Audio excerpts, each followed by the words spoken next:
Welcome to the final session on performance routines. How's the practice going? How have you consolidated your pre-competition and in-competition routines? How many times have you done your pre-competition routine since we started this program?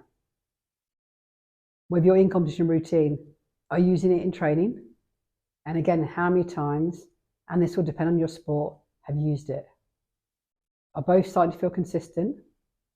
A lot of questions from me, and this is how a real life session would at times feel like, maybe with slightly less questions.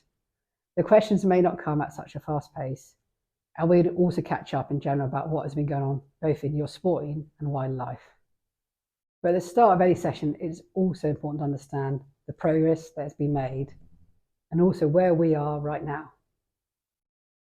From the number of questions I just run through, it's clear that practicing your routine in sufficient volume is important. In today's session, we're going to reflect on what you've taken from the first 3 exercises you've completed. We will then explore how you might deliberately practice your routine, how to practice it in increasingly challenging situations. We will also explore how you can come back to your routine when the pressure is high. We will touch on having an emergency routine for if the wheels come off, and we'll finish off with how to maintain the consistency and execution of your routine. And this may include thinking about who may help you with your routine. The questions at the start of this session will have started you thinking of where you are now post doing the first 3 exercises. So take a minute to note down or share with someone where you think you're at. We are going to develop your skills further by focusing on internal and external distractions and how you speak to yourself. Hopefully not like Arnie.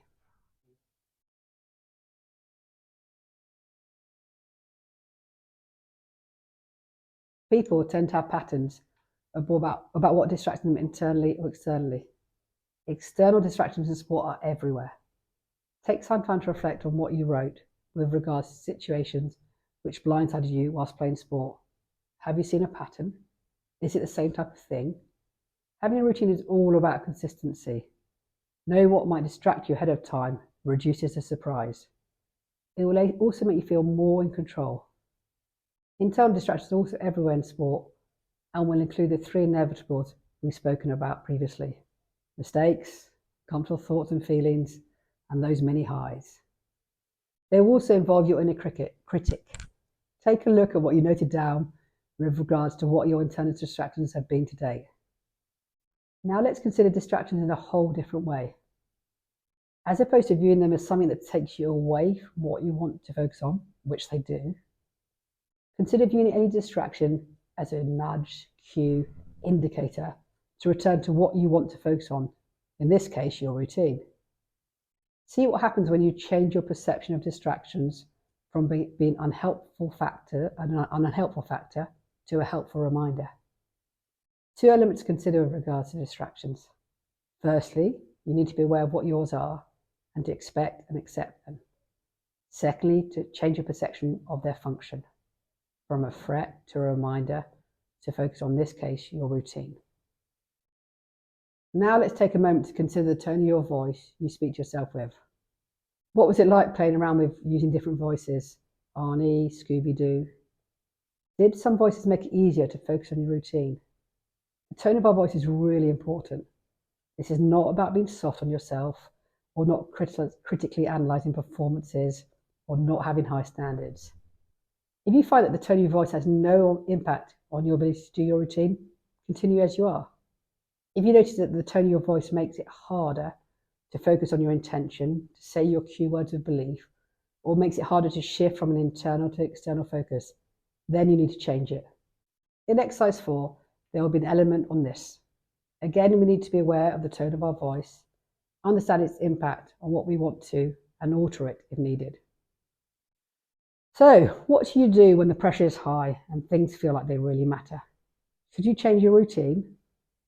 Let's imagine by this stage that you've practiced your routine a lot and also in challenging situations, and you are confident that it will prepare you to deliver your skill.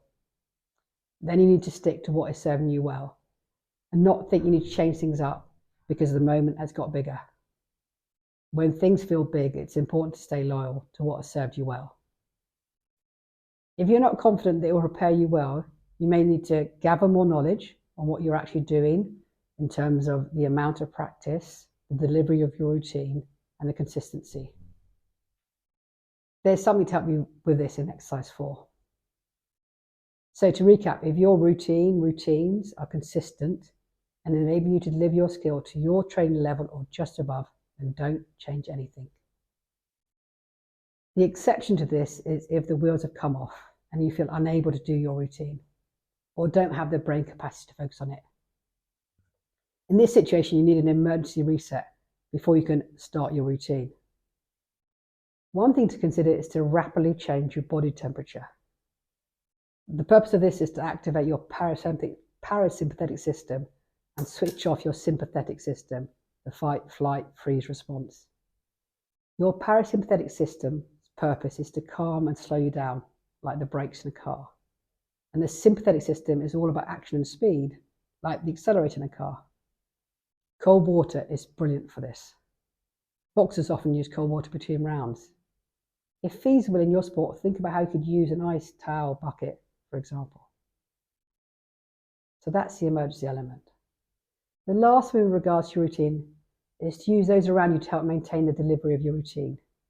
Sharing your routine with someone will help your accountability, and they may notice more quickly than you a shift in your routine.